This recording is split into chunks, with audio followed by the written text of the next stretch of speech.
발명왕 에디슨과 테슬라의 혈투. 4. 에디슨 효과. 에디슨이 노벨상을 받을 수 있는 자격을 갖춘 것은 그의 발명품 때문만은 아니다. 에디슨이 전등의 밝기를 증대시키기 위해 탄화시킨 대나무 필라멘트를 실험하고 있을 때였다. 대나무 필라멘트에 있는 탄소는 아주 높은 전압으로 열을 받자 증발하여 전등 안쪽의 유리벽에 거무스름한 침전물이 전등 안에 계속 나타나는 것을 보았다. 에디슨은 탄소 분자들이 전기작용으로 필라멘트로부터 유리 전등 표면으로 전도된다고 추리했다.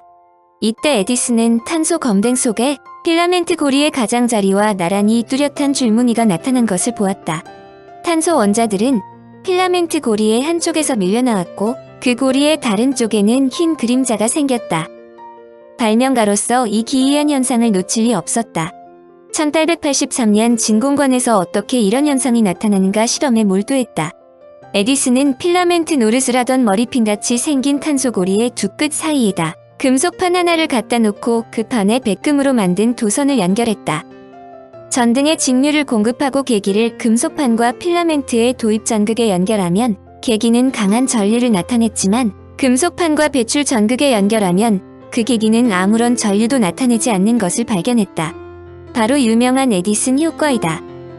전선도 없이 전기가 흐르는 것을 이상하게 생각한 에디슨은 자신이 과학사적으로 엄청난 발견을 했다는 것을 알아차리지 못하고 기이한 현상을 증명하는 특별한 램프를 만들어 특허를 획득하곤 곧바로 다른 일에 몰두했다.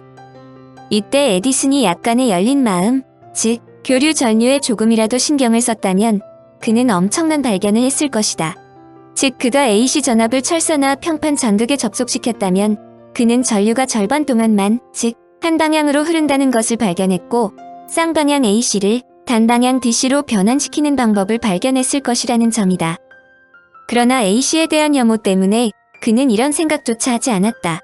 반면에 1884년 영국 우편국의 수석 엔지니어인 윌리엄 프리스는 필라델피아 국제전자박람회에서 에디슨의 전등이 전시되어 있는 것을 보고 이상하게 생긴 금속판 전극을 지닌 전등 하나를 구입했다. 프리스는 그 전등을 실험한 후 뜨거운 필라멘트로부터 음전화된 입자가 분출되는 현상을 에디슨 효과라고 붙였다. 이때 에디슨 전기회사 자문역인 존 암브로스 플레밍은 교류 전압이 필라멘트에 가해질 때에도 전류가 흐르며 전등으로부터 흘러나오는 전류는 더 이상 교류가 아니라 이미 직류로 전환되었다는 것을 발견했다. 이 발견이 몇 년 뒤 전공관 라디오의 발명으로 이어졌으며 근대 전자공학의 문을 열도록 유도했다. 플레밍은 에디슨의 발견을 면밀히 추적한 공로로 조지 오세왕으로부터 기사자기를 받아 암브로스 경이 되었다. 한편 영국의 물리학자 리처드슨은 1900년에서 1903년 사이의 실험을 통하여 에디슨 효과가 진공 상태에서 자유전자의 발생과 이동으로 생겨난 현상이라는 것을 증명했다. 이 공로로 리처드슨은 1928년 노벨 물리학상을 받았다. 이 효과가 20세기에 들어서 라디오 소리 증폭, TV, 전파 탐지기에서 사용되는 등 많은 전기 기구들의 기초를 이룬다. 에디슨이 자신의 발견에 큰 주목을 하지 않고 신기한 현상으로만 간주한 첫 번째 이유는 청력이 약해서라고 학자들은 추정한다. 1920년대에 라디오가 인기를 얻기 시작했을 때에도 에디슨은 그것이 그저 지나가는 유행이라고 생각할 정도였다. 초창기 라디오의 소리는 씩씩거리고 잡음이 많았으며 음질이 좋지 않아서 에디슨처럼 청력에 문제가 있는 사람들에게는 특히 좋지 않게 들렸다. 그러므로 라디오, TV 등 현대 문명의 근간이 되는 에디슨 효과를 발견하고서도 자신이 직접 관심을 갖고 있는 것이 아닌 한 관심을 접었다. 혹자는 에디슨이 정규 교육을 받지 않았으므로 이론 규명을 누구보다도 싫어했기 때문이라고 말한다. 여하튼 에디슨은 테슬라와의 개인 감정 때문에 노벨상을 놓쳤고 비정한 사람이라고 사망할 때까지 매도되었다. 더구나 그의 잘 나가는 회사는 지에 인수된 후였다. 에디슨의 가장 중요한 업적은 밤을 낮으로 변모시킨 전등의 발명이다. 그러나 에디슨의 전구, 즉 백열전구는 발명된 지 120여 년 만에 고에너지 낭비의 주범으로 지구상에서 근간 퇴출될 전망이다. 이에 가장 앞선 나라는 호주이다. 호주는 기후변화의 주범으로 지목되고 있는 온실가스 배출을 줄이기 위해 오는 2010년까지 에너지 낭비가 심한 백열전구를 에너지 효율이 높은 형광등으로 모두 교체하겠다고 발표했다. 호주는 호주 전역에서 백열전구를 완전히 퇴치시킨다면 2012년까지 총 400만 톤의 온실가스 배출을 줄일 수 있다고 설명했다. 뉴질랜드 정부도 호주의 경우를 모델로 삼아 백열 전구 퇴치를 동참하겠다고 발표했다. 이와 같이 백열 전구가 경원시 당하는 것은 백열 전구가 형광등에 비해 에너지 효율이 훨씬 낮은 것은 물론 수명도 짧아 에너지 낭비의 주범으로 지적되기 때문이다. 백열 전구를 에너지 효율이 좋은 형광등으로 바꿀 경우 전기 소비량은 80% 이상 줄어든다. 경제성이 없는 영화. 에디슨의 발명품 중에 영화도 빼놓을 수 없는 품목이다. 에디슨은 축음기에 이어 오락 문화의 대혁신을 불러올 새로운 연구에 몰두한다. 바로 영화였다. 영화는 영상의 지속이라는 현상을 이용하는 것으로 일련의 정지된 사진을 빠르게 돌리면 마치 연속적인 동작으로 이어지는 것처럼 보인다.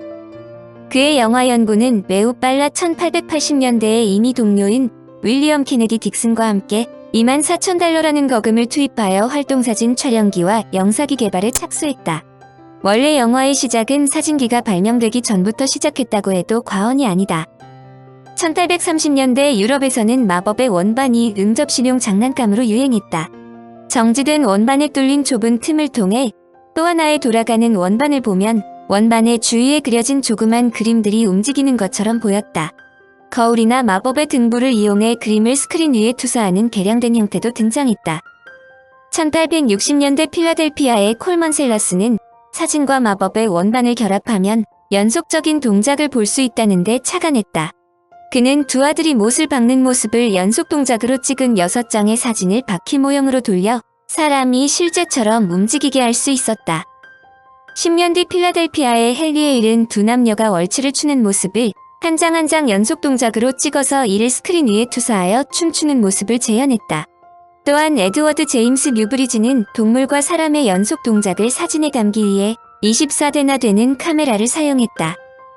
1882년에 프랑스의 발명가 에티엔 마리는 장총의 개머리판과 방아쇠를 고속 셔터와 연결시킨 한 대의 사진총을 사용하여 새들이 나는 모습을 회전원통에 감긴 인화지에 담을 수 있었다.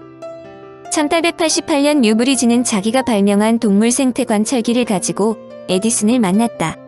뉴브리지의 발명에 대해 큰 관심을 기울이지 않던 에디슨은 우연한 기회에 눈을 위한 축음기에 관한 아이디어를 떠올렸다. 그는 자신이 발명한 축음기로 사람들이 좋아하는 가수나 연주자의 음악을 귀로 들을 뿐 아니라 눈으로 볼 수 있게 되면 축음기가 더 잘 팔릴 것이라고 생각했다. 1889년 그는 조수 딕슨과 함께 코닥사를 만든 조지 이스트맨이 발명한 15m짜리 신축성 셀룰로이드 필름을 감을 수 있는 스프로킨을 개발했다. 셔터 한 번 누르면 1초에 48번이나 닫혔다 열렸다 하며 놀라운 속도로 필름이 돌아가는 카메라다. 이때 영화 사상 최초의 배우가 등장한다.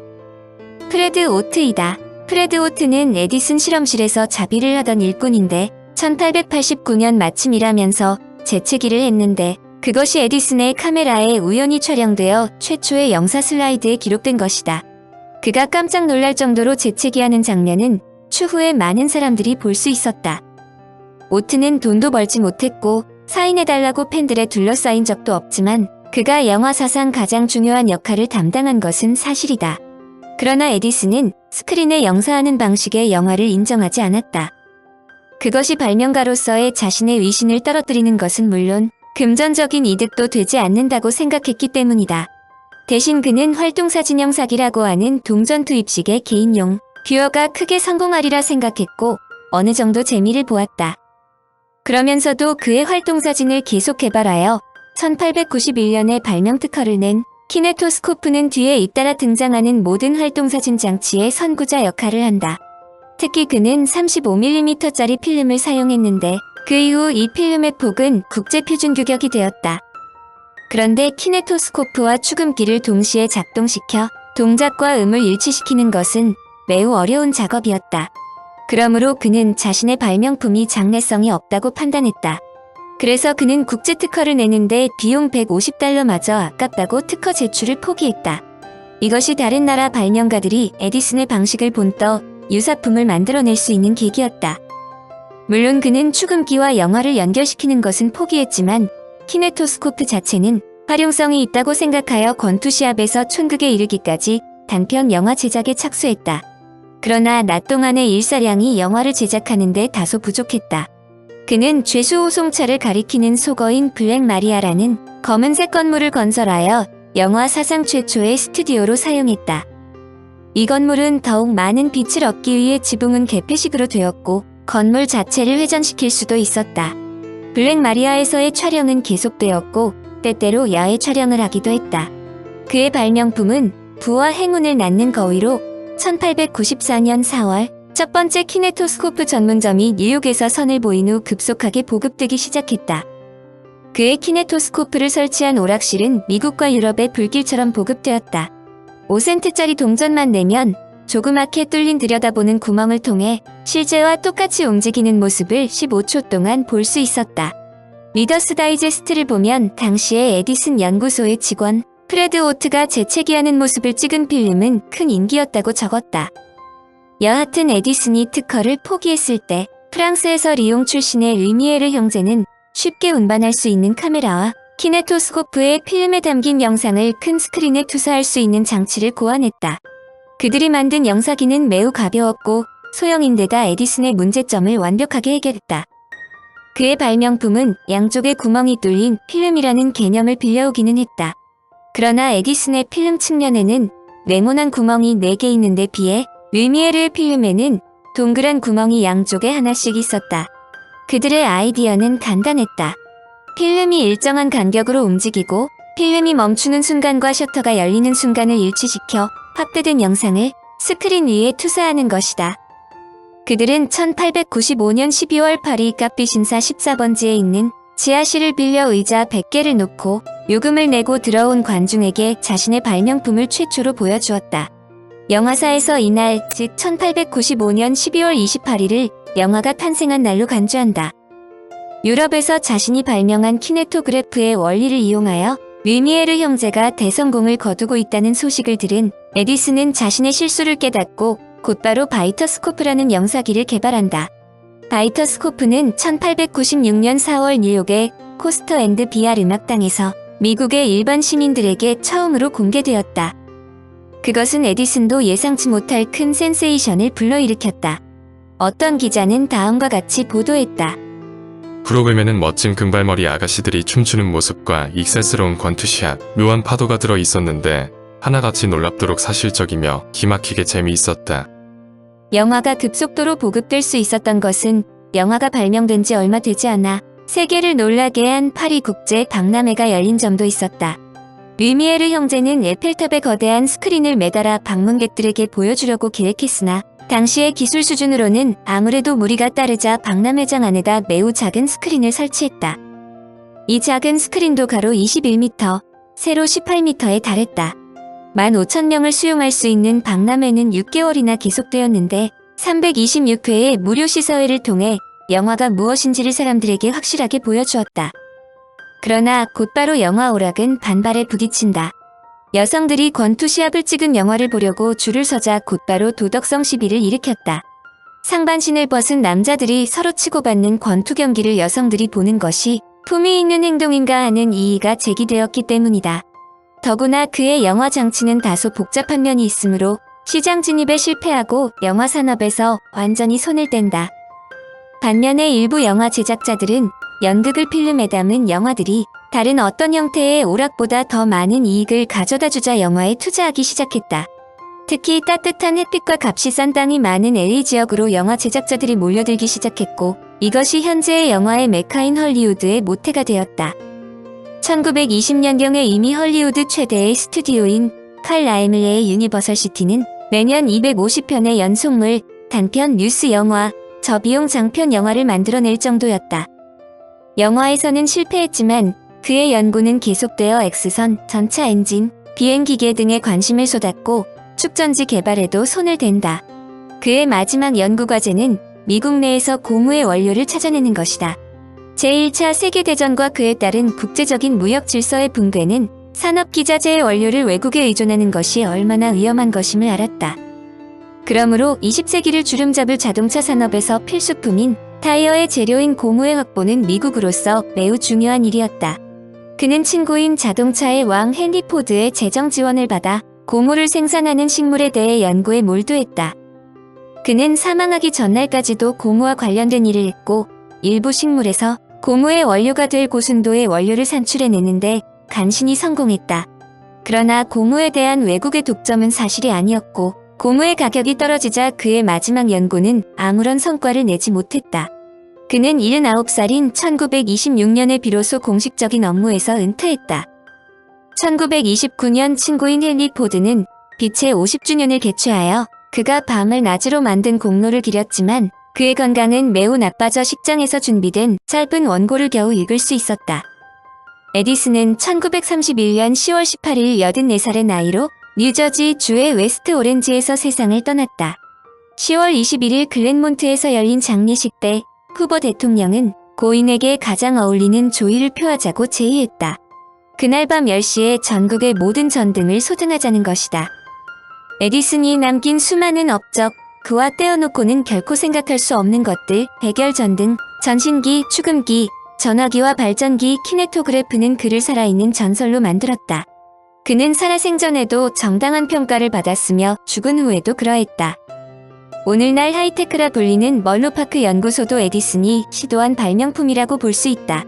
그는 19세기의 조악한 작업장과 현대 기업들의 연구개발 부서를 연결하는 과도기의 핵심적인 인물로도 큰 역할을 했다.